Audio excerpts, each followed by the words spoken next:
म्हटलं तेजस्विनी आली तर तिला चूक समजली, माफी मागतो म्हणते सगळ्याची. तिच्या मनानंच आली, तिला कोण आणून घेऊन नाही दिलं ना, फोन केला आपण कोण, मनानंच आली.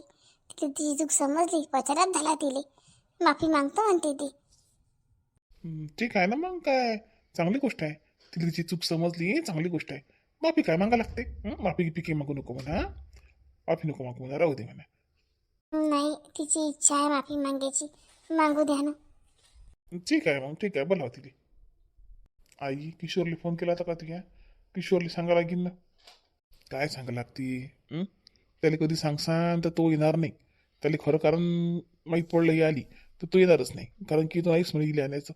तर कसं कोण्या अलग पद्धतीनं सांगा लागेल त्याला. आई तू एक काम कर, डायरेक्ट नाही तर तिथं घेऊन जाय. किशोरला सांगू नको, डायरेक्ट घेऊन जाय. नाही रे बाप्पा, तिथे तर अजिबात नाही ऐकीन तो.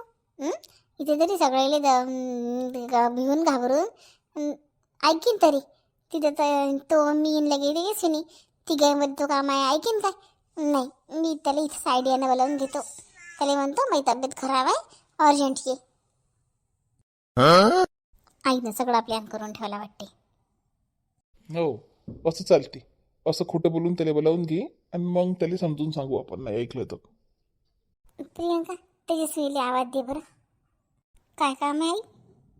आवाज काही नाही, माफी मागतो म्हणते ती सगळ्याची. माफी? काल तर मागितली माफी, मग डबल डबल कशाला? आपली मागातली बायाची यायची मागतो म्हणते, बाबाची, विठूची, गोपालची. असं हो का? बरं, आणतो ना. ये बाई, ये जेव ये. अरे रे बाई, काय करली? काय काय काय पाय काय लागू रे? बाबा मला माफ करा, माझी खूप मोठी चुकी झाली. मी चांगल्या लोकांना ओळखू नाही शकली. बाबा मला माफ करा, मी तुमच्या मुलीसारखी आहे की नाही? मुलगी आणि सूनमध्ये काही फरक थोडी नसते. मला माफ करा बाबा, तुम्ही मला माफ नाही करसान तर तुमचे पायच नाही सोडणार मी. मला माफ करा मला. अशी चूक मी कधी कधी करणार नाही पुन्हा. अरे रे बाई, माफ केलं तुला, माफ केलं. बाबा खरंच माफ सांगता तुम्ही? मनापासून माफ केलं मला? हो बाई, मनापासून माफ केलं तुला, मनापासून. अरे मी तुला माफ केलं खरं, मनापासून माफ केलं मी. थँक्यू दादा. अरे माझ्या नको कुठं पडू पाया, मी तुझ्यावर कधी राग केलाच नाही. माफ केलं, मनापासून माफ केलं. उठ. खरंच सगळे किती छान आहेत आपल्या घरचे. तुम्ही किती सरस, किती साध्या मनाचे आहे. किती लवकर माफ केलं मला. मी तुम्हाला किती त्रास दिला तरी तुम्ही इतक्या लवकर माफ केलं मला. आता यांना केलं म्हणजे झालं. बाई तुला चूक समजली, लय मोठी गोष्ट झाली. आता चांगली राह. आता का भांडण करू नको. लहान सहान गोष्टी सांगत नको जात जाऊ आईच्या घरी. लहान सहान गोष्टींना जाऊ नये घर सोडून. होतच राहते संसार म्हटलं की होतच राहते कमी जास्त. तो माफ करते किशोर, नाही गेलं तर आम्ही समजून सांगू तरी. ते टेन्शन तू नको घेऊ, ठीक आहे ना? आता चांगली राह. तुझे जेठाने आहेत बहिणीसारख्या, त्यांनी आपल्या मोठ्या बहिणीसारखं समजलं पाहिजे. त्यांनी सुखदुःख सांगितलं पाहिजे. चांगली राह सगळ्यासोबत. हो बाबा, मी तुमचा शब्द ना शब्द लक्षात ठेवील. बापरे, जरा जास्त सुधारली देवराणीची तर. जशी बोलते तशी वागीन का? पण हे मला तर काहीच विश्वास नाही याच्यावर. काय खराय, बोलते काय, वागते काय? नाटक आहे कसं नाटकाची. मला तर नाटकं चटून राहिली. आई, मला नाही वाटत की किशोर भाऊजी इतक्या लवकर तेजस्विनीला माफ करतील म्हणून. पाहून घेऊ, तो पुढचा प्रश्न आहे वेळेवरचा. पहिले त्याला घरी तर बोलावं लागेल ना. त्याला आयडिया घरी बोलावं लागेल. त्याला जर कधी म्हटलं की तेजस्विनी आली तर तो येणारच नाही.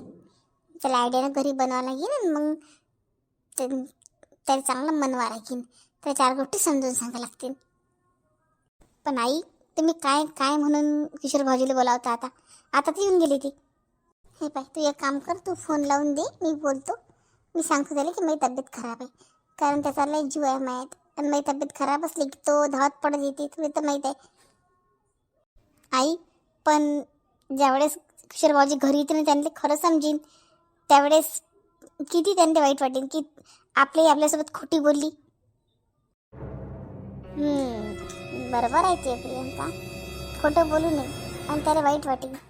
पण प्रियंका, जे खोटं कोणाचं, त्या खोट्यात कोणाचं तरी चांगलं होत असेल, कोणाचं तरी घर बसत असेल, कोणाचं म्हणजे काय, माझ्या स्वतःच्या पोराचंच घर बसत असेल तर मी एक काय, मी 100 खोटे बोलायला तयार आहे. अरे होतच असते माणसाच्या चुकी, होतच असते गलती. तिचा पश्चाताप झाला ना आता, तिला समजलं, तिला एक चान्स आपण द्यायलाच पाहिजे प्रियंका. आता तुला वाईट वाटेल पण तुला दिला नाही का एक चान्स. तू इथे रागा गेली होती घर सोडून, पण मग तुला एक चान्स दिला ना, सुधारली ना तू. मला टुमना मारायचा एक चान्स सोडत नाही हे सासू. पाहिलं, इतक्या जुन्या गोष्टी लक्षात ठेवल्या. काय प्रियंका, बरोबर बोलून राहिली की नाही मी? त्यावेळेस जर तुला चान्स दिला नसता तर तू आता इथं असती का? त्यावेळेस गोपाल तुझ्यासोबत बोलायला तयार नव्हता, पण तरी आम्ही तुला चान्स दिला, आम्ही तुला घरात ठेवलं, म्हणून आज ते सुखी संसार आहे की नाही आहे. मानते की म्हणत तू या गोष्टीले? पण आई, मी तर लायकीची होती, मी खरंच ते सत्य करून दाखवलं. तुम्ही मला चान्स दिला तर मी त्या चान्सच्या संधीचं सोनं केलं. पण हिची काही गॅरंटी नाही. कशावरून बोलतो तू गॅरंटी नाही? कशावरून बोलतो गॅरंटी नाही? असं नसते प्रियंका. प्रत्येकाला एक जीवनात चान्स, संधी द्यावंच लागत असते. हो, एक चान्स इली देऊन पाहू काय होते. ठीक आहे, तुमच्या मनानं, शेवटी सून तुमची आहे. ते नाही सुना मायाच आहेत. दे मला या फोन लावून दे, मी बोलतो किशोर सोबत. हॅलो, अरे मी आई बोलून राहिली. हां बोल आई बोल, काय म्हणतं? अरे काही नाही म्हटलं, माई तब्येत नाही बरोबर, ये बरं तू लवकर. आई तुझी तब्येत बरोबर नाही तर दवाखान्यात जाय, मी काय करू येऊन? अरे बाबू, तू दवाखान्यात नेशील मला तेव्हा जाईन ना मी. आई तुला दवाखान्यात येणारे अजून 2 पोरं आहेत, तुझे बाबा आहेत. जास्तीचा बोलू नको. मला नको सांगू दे किती पोरं आहे किती नाही. मला तर तुला म्हटलं ना घरी ये म्हणजे घरी ये. बरं बरं आई, पण तुझ्या आवाजावरून तर वाटत नाही तुझी तब्येत खराब आहे. फोन मध्ये आवाज तसाच येते किशोर माया. तू घरी ये पहिले, तुला सांगतो सगळं काय आहे काय नाही. तर बरं बरं बरं ठीक आहे, येतो येतो येतो 2 दिवसांनी येतो. 2 दिवसांनी येतं? मग केळली दिवसांनी येतं काय? 2 दिवसांनी येतं म्हणते. आता ये, संध्याकाळी ये. आई म्हटल्याबरोबर कसं येऊ मी? सुट्टी टाका लागते. ते काही मला माहित नाही. तू चालला ये म्हणजे चालला ये. आई आई मी नवीन नवीन लागलो या कंपनीत, मला थोडंसं प्रेशर आहे माझ्यावर. तुला यायचं आहे की नाही एवढं सांग फक्त. ठीक आहे येतो येतो मी येतो. काय आहे तुझी खरं ना, एवढी नाजी लागून जिद्दी पेटते एखाद्या गोष्टीसाठी तर जिद्दीच पेटतं. ठीक आहे येतो मी. हा ये मग. काय बोलले किशोर भाऊजी, येऊन राहिले का? तो काय नाही येणार हो, त्याचा बाप येईन.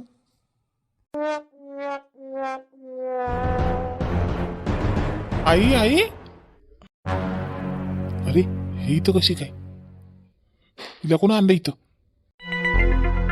आई, वहिनी, आई, किशोरजी, किशोरजी. आई, आला का बाबू? ये ये ये. आई काय झालं तुले? तू चांगली ठणठणीत उभी आहेस का विनाकारण मध्ये बोलावलं तुया? अरे थंडरीत कुठे आहे रे, बिमार आहो ना मी. किती खोटं बोलशी नाही. वहिनी आई बिमार आहे का? आ? हो, का पाहिजे येईल? काय वहिनी तुम्ही खोटं बोलता. चाल मग दवाखान्यात. जाऊ ना, गडीवर जाऊ ना. थांब ना गडीवर, आताच तर आला. पाय ना ते तेजस्विनी आली ना, दिसली नाही का तुले? कोण तेजस्विनी? मी नाही ओळखत. किशोर बाबू, कसा आहेस तू? काय किशोर? आई तुला दवाखान्यात जायचं आहे, तुझी तब्येत खराब आहे. चाल ना. हा चाल ना म्हटलं. बाबू दवाखान्यात तर जाऊच, पण ही तेजस्विनी आली, पाय तर खरी एकदा तिच्याकडे. नको बोलू, पण पाय तर खरी. काऊन तिला सोनं लागलं का? नाही पायाला सोनं लागलं का तिथे? किशोर त्या संग कसं बोला मला हेच नाही समजत. आई मला हे समजून नाही राहिलं की तलाकपर्यंत गोष्ट आल्यानंतर या बाईले घरात प्रवेश कसा काय भेटला? इले इथं कोणं आणलं आई? कोणाच्या मंजुरीनं आली हे घरात? तुम्ही लोकांनी इले घरात कसं काय घेतलं? कसं काय घेतलं तुम्ही? मला न विचारता न सांगता तुम्ही इले घरात घेतलं कसं?